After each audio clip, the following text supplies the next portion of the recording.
আসসালামু আলাইকুম দর্শক বন্ধুরা, আশা করি সকলেই ভালো আছেন।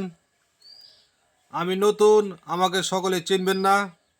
আমি টিকটকে নতুন, ইউটিউবে নতুন, ফেসবুকে নতুন। আমাকে সবাই লাইক, কমেন্ট, সাবস্ক্রাইব করে দিবেন।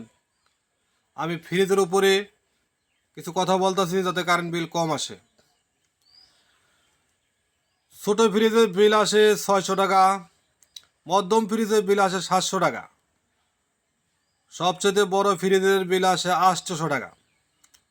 অর্থাৎ একটা আমি কথা বোঝাচ্ছি আপনাদেরকে। যেমন একটা ফ্রিজের টেম্পারেচার যেটা থাকে 72 ঘন্টা, অর্থাৎ দিনে রাতে 6 দিন। কারেন্ট গেলে জর্তমানে ছেড়ে গেলে ফ্রিজ আপনি যদি না খুলেন, ফ্রিজের মাল কোনো নষ্ট হবে না। অর্থাৎ কথা হচ্ছে